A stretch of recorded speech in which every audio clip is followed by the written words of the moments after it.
natin isang kaibigan natin. Medyo maaligabok na. Pasin nyo, hindi tayo muna nagsusot ng mask kasi nag-iisa lang naman tayo dito. Pakita ko. Ayun yung nilalakaran natin. United Nations building to. Nanggigrid lang tayo. Ayan. Yun yung pupuntahan natin sa kabilang bayan. Kabilang bayan tuloy. Sa Parwania. Panoorin nyo muna yung video na yan. Tara, samahan nyo ako, panoorin muna natin. So yun nga mga kabossing, welcome to my vlog. Ayan. Matagal tayong walang upload. At nung araw na ba ngayon? Biyernes. Medyo maganda yung panahon. Dito tayo sa lalim na puno, may pusa pa. Bibisita muna tayo sa kaibigan natin. At tingnan natin kung sabi natin makikikain tayo. Ito na yung mga ibon, no? Sa ilalim tayo ng puno. Hindi ko alam kung anong puno to. Yung mga ibon pa yung lumipad. Punta tayo dito. Kalsada. Ayun, may daan pala. Ayun, oh. Tagusan. First time lang natin nagdaan dito. Ayun yung mga ano ng tubig. Mga tangke ng tubig. Actually dito sa Kuwait hindi pa lahat is lahat ng building is naka-connected ka pare sa atin. Ayan, oh, mga nagde-deliver ng tubig, mga truck na yan, mga white. At yung pupuntahan nating bridge, saan ba? Baka maligo tayo medyo malayo-layo to.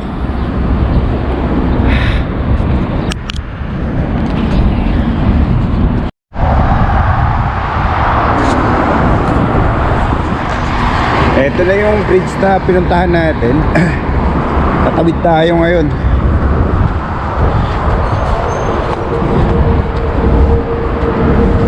Ayun yung bahay natin. Yung nakikita nyo ngayon. Parang lalayo pa tayo Actually sa first vlog ko, makikita nyo na dito. Ayun yung medyo malakas yung hangin.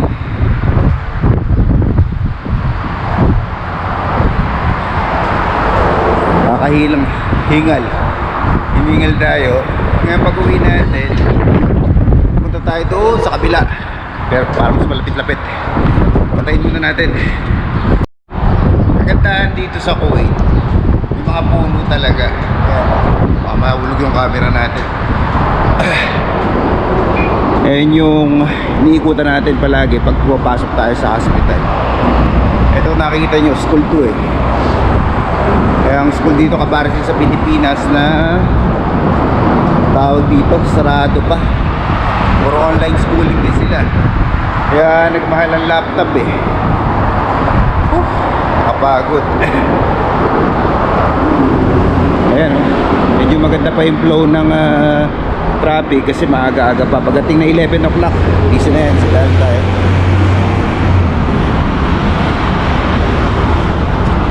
Sa likod na tayo magdadaan. Nakalagpas na tayo sa tulay. Ayan.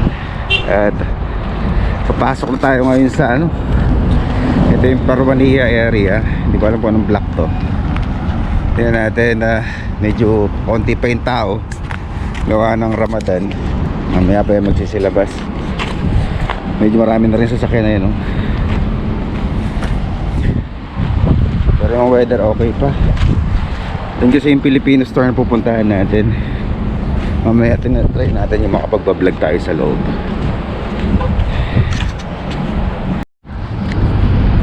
Ayun nga, naalala na natin. Hindi nga pala bawal nga pala mag-vlog to sa loob kasi mall siya. Kaya ito yung napamili natin, nasa likod na natin, lagyan natin sa backpack natin. Ayan, babalik na naman tayo dun sa pinanggalingan natin sa bahay. At mahababang lalakarin na naman to. Nag-try lang tayo. Pakita natin yung area. Ayun siya, oh. Yung kabuuan ng Parwania. I think dati dito si DJ Shano yung bahay na to. Nakita natin. Ang dami na naman sasakyan. Nanggigilid lang tayo, baka masagasaan. Iikot tayo doon pa tayo pupunta. Talaga naman dito sa Kuwait is talagang sasakyan na yan, parang tricycle lang. Naka balandra. Minsan may maayos na parking. Minsan may tayo pa oh. Ayan. Ito ganda ng parking nito. Kanya-kanya sila.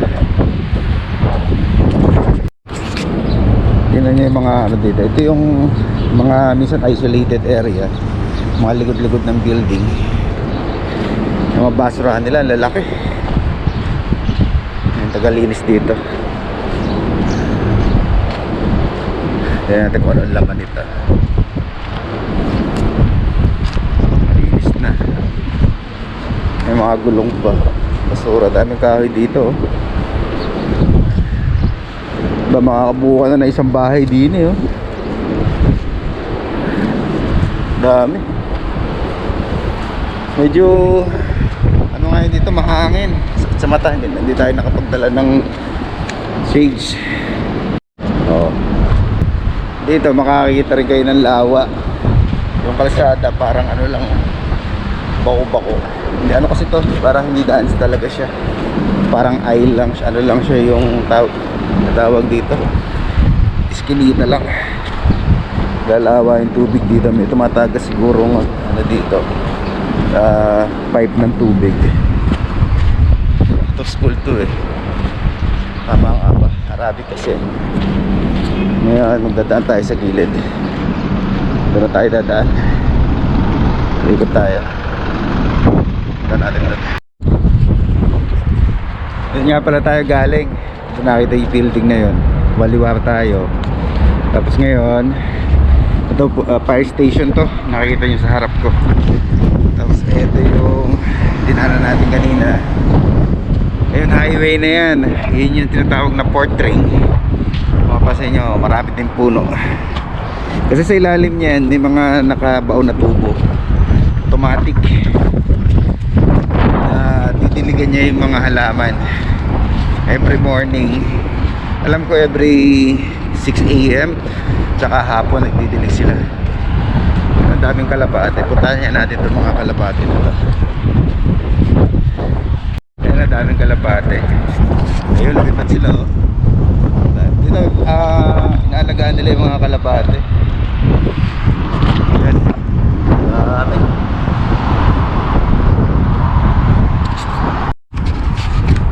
Kagandahan naman dito sa Kuwait. Pasyal na rin tayo. Ito yung bus station nila. May lilim. Ayan. Tapos naka-indicate na rin yung mga bus na nagdadaan. Ayan. Ito yung KPTC. Yun yung bus na nagdadaan dito. Tapos the rest, may mga bus na ito, para sa ito, bakante pa to. Lalagay nila yan. Tapos itong lane na to, yung blue and white, dyan humihinto ang bus. Makakita nyo very ano yung systematic yung ano dito sa bus. Ayan, yung 66. Kaganda lang ng lugar dito. Kagayan, lalo pagkagabi, maraming ilaw. Ayan, yung Parmania, yun yung pinaka-munisipyo nila. School. And the rest ay yung dating tinira natin, yung Block 6 sa gawin doon.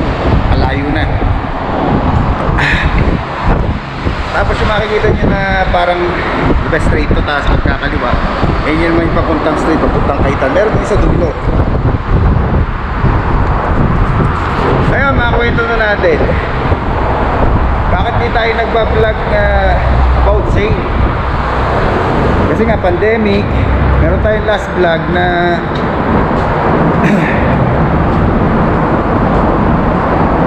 sabi sa akin na nag-isip pa tayo. Huwag ko ito sasabihin na sale. Eh ngayon nag-isip tayo, paano ko i-vlog natin? Alam mo na pagka sale, puntaan naman talaga ng mga kabayan yan, di ba? Hindi lang ang ano natin. Kaya hindi mo tayo nag-vlog ng mga sale.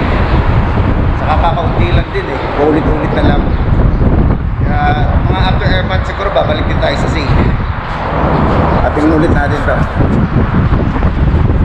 Yung pinaka-foot bridge nila dito. Ang haba. Kasi halos lang street 1, 2, 3, 4. Apat na street yung haba ng binabaybay natin. Ayan o. Dati walang dito footbridge. Hihingal na tayo. Layo.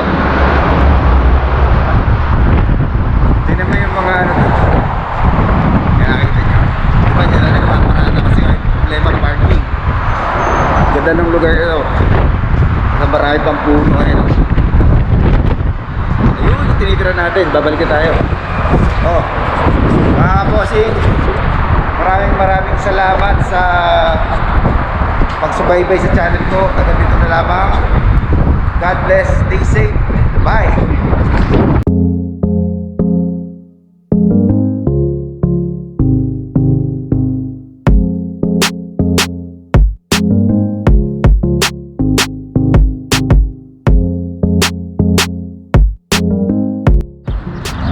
Tingnan nyo mga bossing, yung puno na to, may isang daming ibon. Hello, maririnig nyo. Nag-ano lang siya. Ayan, pasok tayo sa loob. Daming ibon. Narinig nyo, puro ibon siya.